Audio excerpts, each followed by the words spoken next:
Hello, welcome to Dream Medicos. तो आज हम अपने चैप्टर को कंटिन्यू कर रहे हैं, प्लांट किंगडम, और उसका लास्ट पार्ट जिम्नोस्पर्म और एंजियोस्पर्म को इस चैप्टर में खत्म करेंगे। ठीक है, स्टार्ट करते हैं जिम्नोस्पर्म को। जिम्नोस्पर्म जो है दो वर्ड से मिलकर बना हुआ है, एक है जिम्नो और दूसरा है स्पर्म। ठीक है, तो यहाँ पे जिम्नो का मतलब होता है नेकेड। अभी नेकेड क्या है इस चैप्टर में भी आपको मैं बताऊंगा, और ये नेकेड क्या है, कैसे है, ये आगे आपको बताऊंगा। नेकेड और स्पर्म का मतलब क्या है, सीड। जिनके सीड जो होते हैं वो नेकेड होते हैं, उनको हम कहते हैं जिम्नोस्पर्म्स। ठीक है, मतलब सीड कोट नहीं प्रेजेंट होगा। आगे बढ़ते हैं। Plant in which the ovules are not enclosed by any ovary wall and remain exposed. ऐसे प्लांट जिनकी ओव्यूल्स ओवरी वॉल से सराउंडेड नहीं है। ओवरी वॉल जो है, ओव्यूल है, क्या है, ओव्यूल्स प्रेजेंट है, बट उनकी जो कवरिंग होती है ओवरी वॉल, वो क्या है, प्रेजेंट नहीं है। ओवरी वॉल उनको इनक्लोज नहीं कर रही है। तो ये कैसे हो गए, ये नेकेड सीड्स हो गए। ये कैसे हो गए, ये नेकेड सीड्स हो गए। ठीक है, तो ये यहाँ पे लिखा हुआ है ovules which enclose in ovary, क्या नाम है, जो इनका इनक्लोजर है ओवरी वॉल से वो नहीं है, वो कैसे है, एक्सपोज्ड है। ठीक है, कैसे, पहले फर्टिलाइजेशन के पहले भी और फर्टिलाइजेशन के बाद भी दोनों टाइम में यही कंडीशन रह रही है ना। उनकी जो ओव्यूल्स हैं वो ओवरी वॉल से इनक्लोज ही नहीं है, कवर ही नहीं है। ये फर्टिलाइजेशन से पहले की भी कंडीशन यही है, फर्टिलाइजेशन के बाद की भी कंडीशन यही है।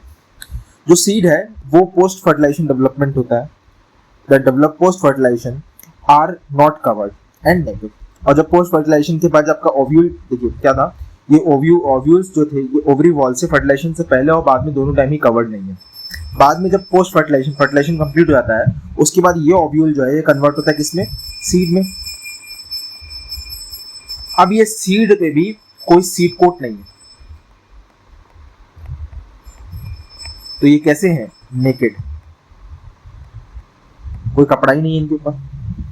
ठीक है, gymnosperm include medium size trees, tall trees and shrubs.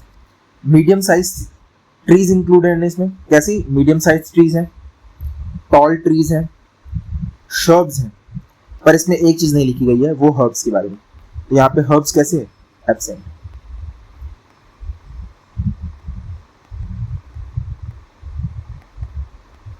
Herbs कैसे, absent. One of the gymnosperm the giant red tree.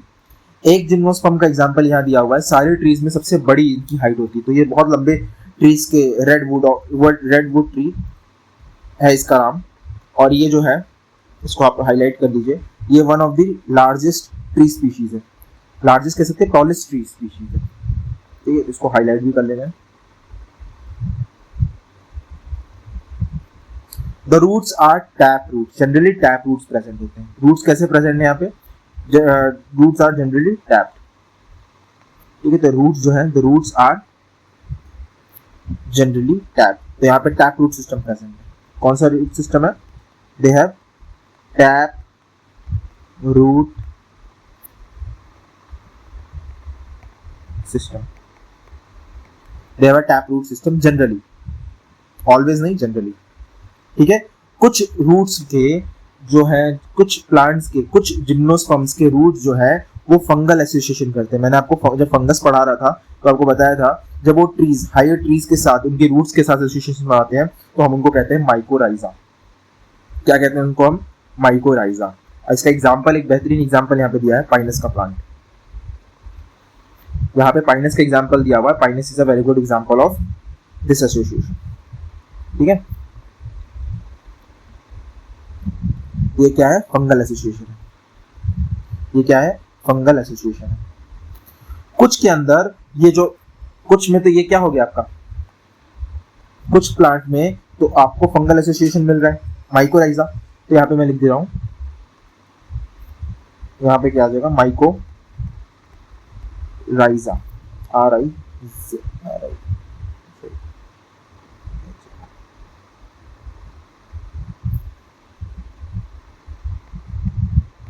ठीक है, तो माइकोराइजा किसमें मिल रहा है, पाइनस में। माइकोराइजा किसमें मिल रहा है, पाइनस में। और दूसरा एक इसमें और एग्जांपल दिया है कोलाइडल रूट्स का। तो कोलाइडल रूट्स आपको कहां पे देखने को मिलेंगे, आपको कोलाइडल रूट्स मिलेंगे साइकस में देखने में।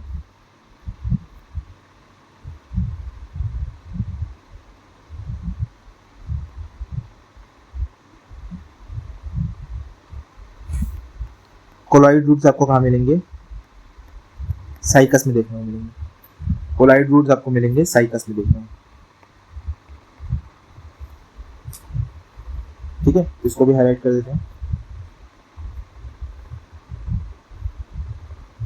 और ये क्या करते हैं? साइनोबैक्टीरिया का नाइट्रोजन फिक्सेशन कराते हैं। नाइट्रोजन फिक्सेशन कराते हैं साइनोबैक्टीरिया के साथ मिलकर। ठीक है, तो यहाँ पे कोलाइडल रूट्स में साइनोबैक्टीरिया मिलते हैं, साइनोबैक्टीरियाज, और वो क्या कराते हैं? Nitrogen fixation. वो क्या कराते हैं? Nitrogen fixation. और रूट सिस्टम को क्या कहते हैं हम लोग? इस रूट सिस्टम को हम क्या कहते हैं? इस रूट सिस्टम का नाम है colloidal root. Colloidal root.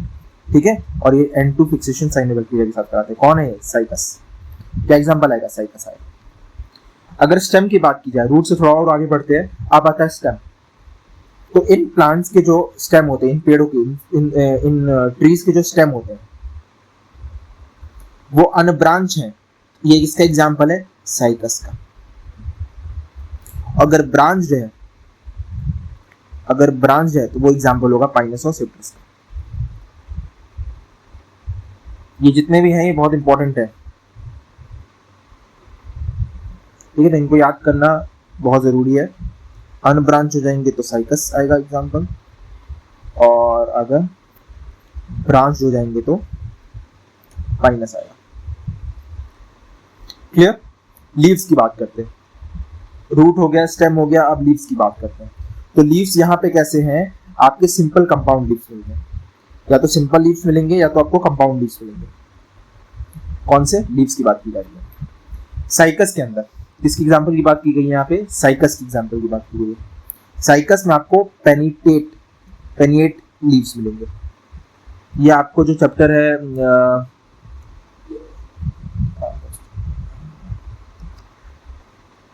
Morphology of flowering plant जो है, उस वाले चैप्टर में जो है, मॉर्फोलॉजी वाले चैप्टर में प्लांट्स की, उसमें आपको ये लीव्स के ऊपर दिया हुआ है। तो वहाँ पे पेनिएट है, वहाँ पे साइकस का एग्जांपल लिखा नहीं है, तो आप यहाँ से उसको मेंशन कर सकते हो। वहाँ पे Cycas is also example of pinnate leaves.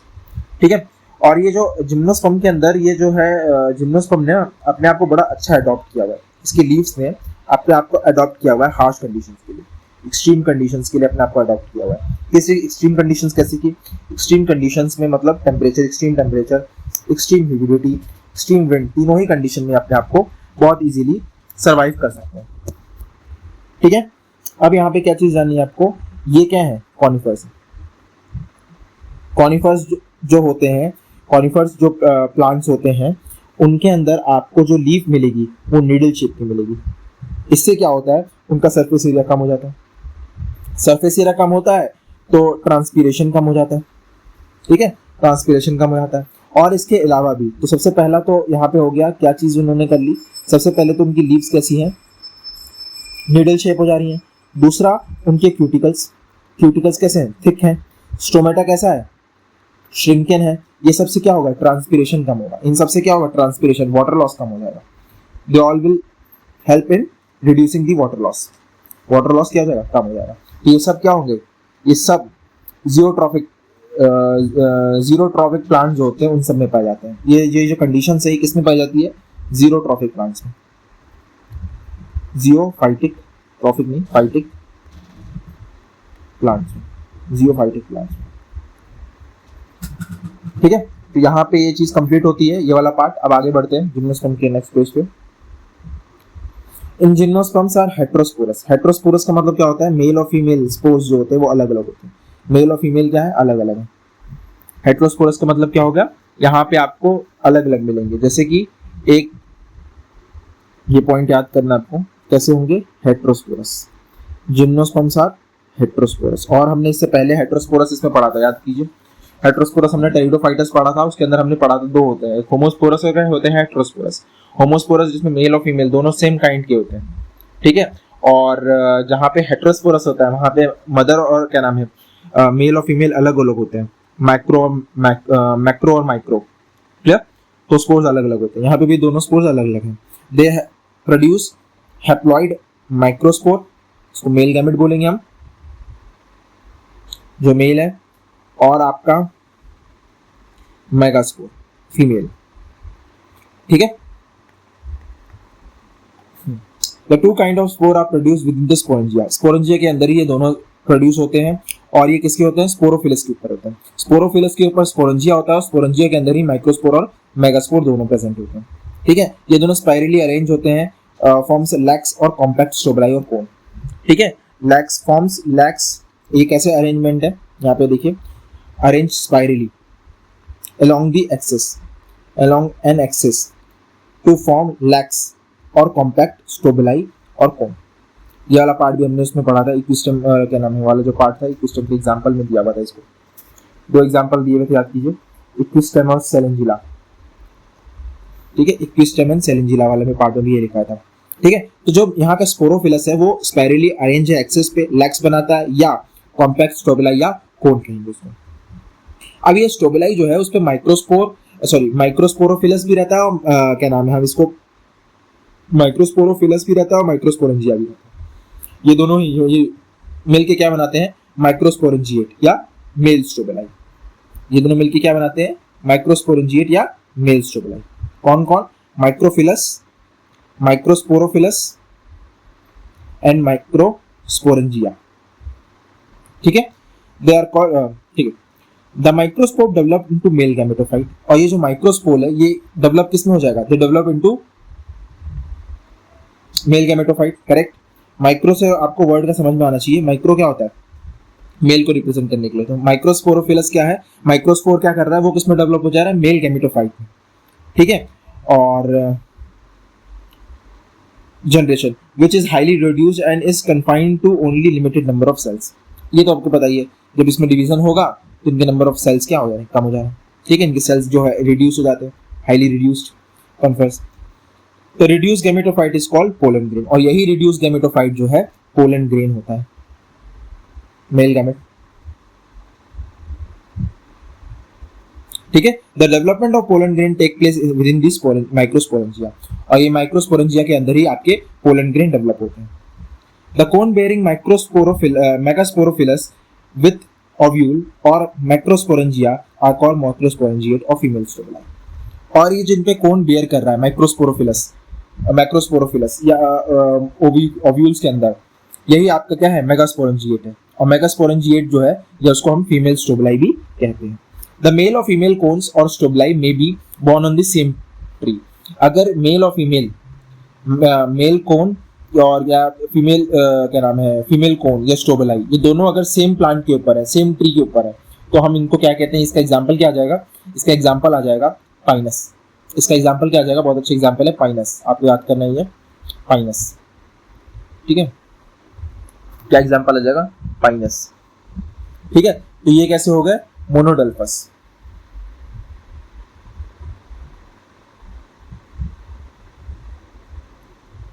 हाँ, ये कैसे हो गए? मोनोशियस हो गए। ये कैसे हो गए? ये हो गए मोनोशियस। ठीक है, और वहीं बात की जाए साइकस के अंदर, वहीं बात की जाए किसकी? साइकस की। साइकस में मेल और फीमेल स्टोबलाई या स्टोबलाई या मेगास्पोरोस कोन्स, ये दोनों ही अलग अलग ट्री पे रहते हैं। ये दोनों ही किस पे हैं? अलग अलग ट्री पे हैं। ठीक है, the megaspore mother cell is differentiated to form one cell of the न्यूसिलस।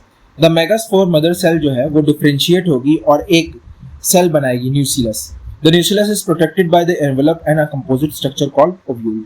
और ये न्यूसिलस जो है ये एक आउटर कवरिंग इसकी बनेगी, जिसको प्रोटेक्टिव लेयर होगी, इसको हम ओव्यूल कहेंगे। Ovule are borne on the megasporophylls sporophylls which may be cluster to form a female cone. और ये दोनों मिलके क्या नाम है, ये ओव्यूल जो है ये मेगास्पोरोफिलस के ऊपर रहता है, और ये दोनों मिलके एक क्लस्टर बनाते हैं, जिसको हम लोग फीमेल कोन कहते हैं। The megaspore mother cell divides meiotically. और ये जो मदर सेल है आपका megaspore mother cell meiotically divide करेगी और 4 मेगास्पोर बनाएगी। बहुत इंपॉर्टेंट पॉइंट यहाँ पे दिया हुआ है, इसको हाईलाइट कर लीजिए। The megaspore mother cell divides and form 4 megaspore. Megaspore mother cell divide करेगी, कैसे डिवाइड करेगी? माइटोटिकली डिवाइड करेगी, सॉरी मियोटिकली डिवाइड करेगी। मियोटिकली डिवाइड करके क्या बनाएगी? आपकी 4 मदर सेल बनाएगी। ठीक है, सॉरी 4 मेगास्पोर बनाएगी। One megaspore enclosed within the megasporangia develops into multicellular female gametophyte that bears 2 or more archegonia और female sexual। और एक ये जो 4 मेगास्पोर बनाया, इसमें से एक मेगास्पोर जो है वो मेगास्पोरेंजियम के अंदर रहेगा और डेवलप करेगा एक मल्टीसेलुलर फीमेल गैमेटोफाइट बनाएगा, जिसके अंदर 2 या उससे ज्यादा आर्चिगोनिया रहेगा, जिसको हम लोग फीमेल सेक्स ऑर्गन कहते हैं। The multicellular female gametophyte is also retained within the megasporangium। ठीक है, जो मल्टीसेलुलर ये फीमेल गैमेटोफाइट है ये भी मेगास्पोरेंजियम के ऊपर ही उसी के अंदर रिटेन रहता है। ब्रायोफाइटा और टेरिडोफाइटा में बात की गई थी कि जिम्नोस्पर्म्स जो थे, जैसे कि बात की गई थी, अलग तरीका थोड़ा सा है, जिम्नोस्पर्म के अंदर मेल और female gametophyte do not have independent free living existence. Gymnosperm के अंदर मेल और फीमेल गैमेटोफाइट की independent free living existence present नहीं है। ठीक है, तो इसको हाईलाइट कर लीजिएगा, ये पॉइंट आ सकता है। Gymnosperm, the male and female gametophyte do not have independent free living existence. ये they remain within the sporangia, ये स्पोरेंजिया में ही रहेंगे, retained on the sporophyte, written on the sporophyte. The pollen grain is released from the microsporangium. They are carried into air current and come in contact with the opening of the ovule born in the megasporophilus. और pollen grain जो है वो निकलेंगे, कहाँ से निकलेंगे? Microsporangium से निकलेंगे, एयर करंट के द्वारा कैरी होंगे। याद रखना यहाँ पे पॉलिनेशन कैसे हो रहा है? थ्रू एयर करंट, एयर के द्वारा पॉलिनेशन हो रहा है।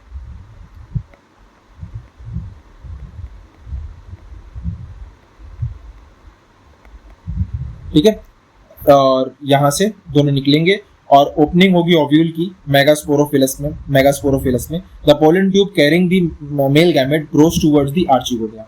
और ये जो यहाँ पे आपकी लैंड करेंगे पोलन ग्रेन, वहां से पोलन ट्यूब बनेगी और वो पोलन ट्यूब उन पोलन ग्रेन्स को लेके मेगास्पोरोफिलस के पास जाएगी, सॉरी आर्चिगोनिया के पास जाएगी। ठीक है, और in the ovule and discharge the content in the mouth of the archegonium, और आर्चिगोनियम के मुंह पे उसको पोलन ग्रेन्स को छोड़ देगी।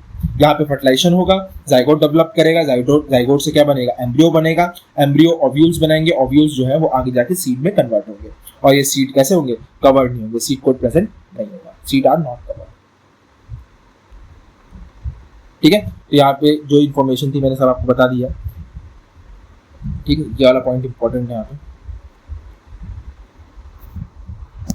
अच्छा, यहाँ पे कुछ इन्फॉर्मेशन है थोड़ी सी इसके बारे में एक्स्ट्रा, वो मैं सब आपका, अच्छा यहाँ पे देख लीजिए, याद कर लीजिएगा, ये तीनों डायग्राम भी है। ऊपर सबसे पहला जो डायग्राम बनाया हुआ है वो आपका साइकस का है। ठीक है, ये आपका किसका है? पाइनस का है, और ये गिंको का डायग्राम, ये इंपॉर्टेंट भी आ जाता है कल को। कुछ चीजें यहाँ पे हम बता देते हैं वेस्कुलर टिश्यू के बारे में।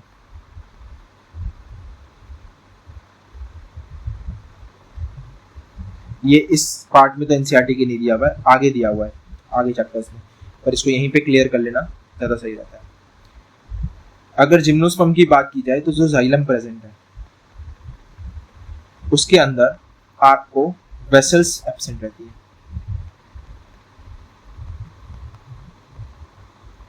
ठीक है, और वहीं पे बात की जाए फ्लोएम की तो वहां कंपेनियन सेल्स एब्सेंट रहेंगे।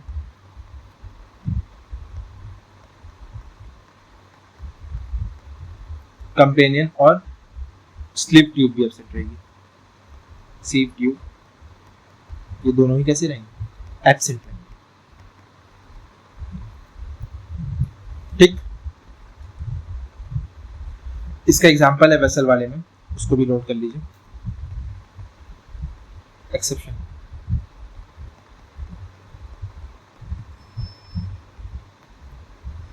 सबसे पहला आ जाएगा सेशन में आपका नेटम, दूसरा आपका आ जाएगा यूफ्रेट्रा, तीसरा आ जाएगा आपका वेल दिस। ये तीनों जिम्नोस्पर्म है पर इनके पास वेसल्स प्रेजेंट है। ये तीनों जिम्नोस्पर्म्स है और इनके पास सेल प्रेजेंट है, वेसल्स प्रेजेंट है। ठीक है,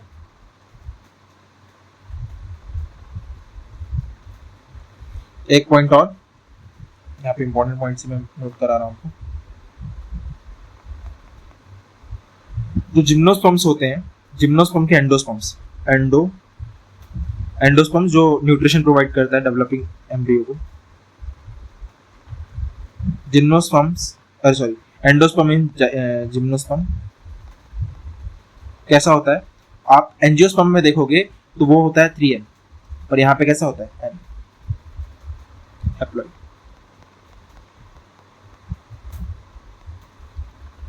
ठीक है,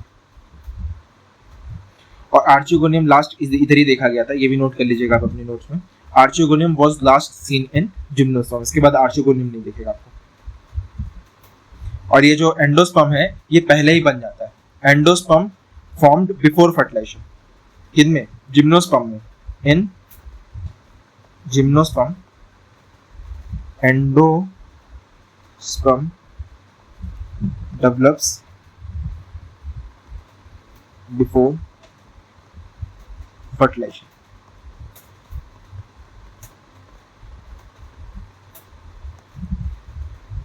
ठीक है, यहां भी कुछ इंफॉर्मेशन कर लीजिए, जैसे यहां पे आपको पता नहीं होगा, मेगास्पोरोफिलस,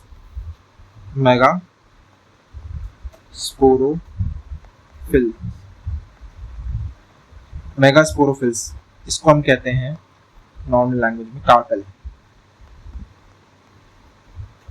ठीक है, और माइक्रोस्पोरेंजिएट को स्पोरोफिल्स को क्या कहते हैं? माइक्रोस्पोरोफिल्स